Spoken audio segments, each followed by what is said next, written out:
There is no war in Poland, but overnight Russia challenged the peace. A wave of drones sent across borders into Polish airspace. This was modern weaponry and old-style tactics. Provoke your enemy to see their response and plan your next actions accordingly.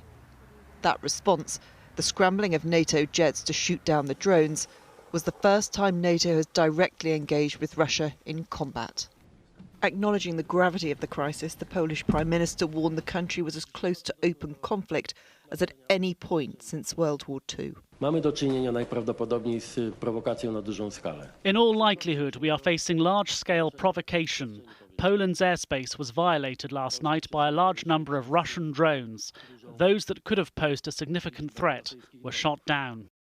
In the face of such unprecedented violations, Poland triggered NATO's Article 4, allowing cross-country consultations when a member feels its territorial integrity, independence or security has been threatened.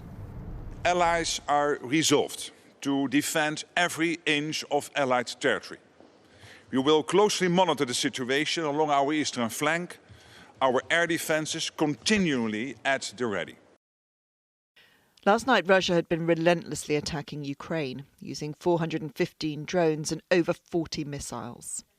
Then, in the early hours, around 19 drones entered Polish airspace, and over the next 5 hours, jets sought to shoot them down. Debris was found across the country, as far north as Gdansk. Such was the concern, 4 of Poland's airports were closed, including Warsaw's Chopin Airport. This allowed the skies to be kept clear in order for NATO jets to shoot down the drones. It's just a couple of weeks since President Trump met with President Putin urging peace.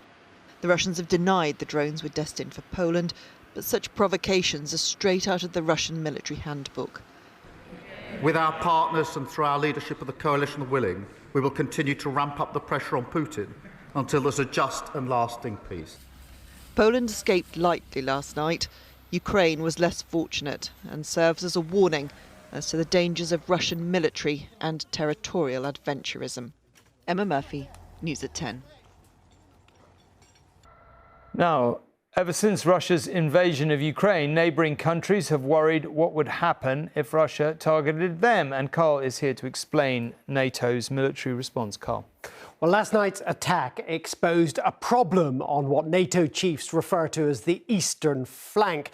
There is already what they call an enhanced air policing operation over Poland and up over the Baltic states here, but the RAF was deployed as part of that until just a few weeks ago. But last night, over Poland, amongst the defences used were Dutch F-35 fighters, Polish F-16 fighters, and the radar from German Patriot missile batteries. Now, these are some of the most sophisticated, expensive weapon systems ever built. For example, each Patriot missile costs £3 million if you have to fire it, but there aren't enough of them, and look at what they're up against. This is one of the drones brought down in Poland. Now, analysts from the International Institute for Strategic Studies say it's a gerbera, probably a decoy, and it's made out of balsa wood and, would you believe it, polystyrene. It costs just a few £1,000s. So it is not sustainable to defend against potentially hundreds of these with just a few very expensive bits of kit.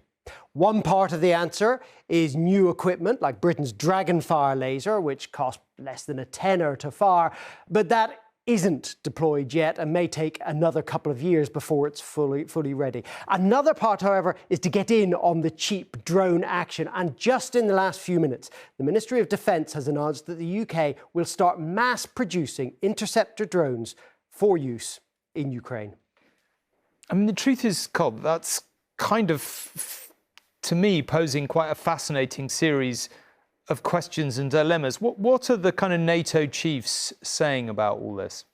Well, look, they have to take it very seriously, regardless of what Russia's intentions may be, whether this was a deliberate provocation, whether it was testing NATO's defences, or whether it was some kind of accident. I mean, that seems unlikely, given that 19 went, and some of them went quite far into Poland as well. And as Emma has already said, this is classic Russian activity, trying to do something that might be deniable. So NATO knows that it has to sound strong and draw a line, but I do think that the response is more likely to be defensive. John Healey said today that he was asking RAF chiefs to come up with options for bolstering Poland's, in particular Poland's air defences. I think it's that rather than anything that will look like retaliation at this stage.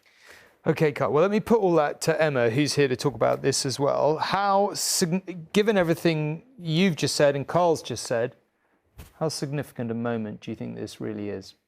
It is significant because this is the first incursion of its kind into NATO territory since the foundation of NATO all those years ago. And it is a moment of real significant pause for thought as to exactly what they need to do going forward to build those defences, as Carl referenced there.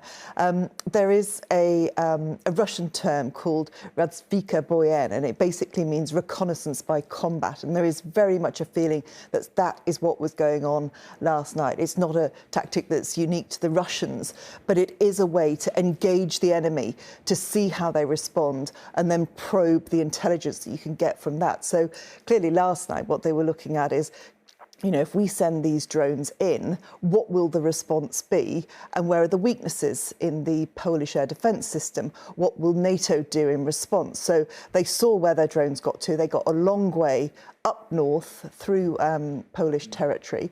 They also got an immediate response from those NATO jets. Now, that is new. There have been small incursions before, but many of those drones have just been allowed to carry on and crash land wherever they did. And I think that the point that was made last night very clearly by NATO was that if there are any incursions now into Polish territory or indeed into any other NATO territory, there will be an immediate response.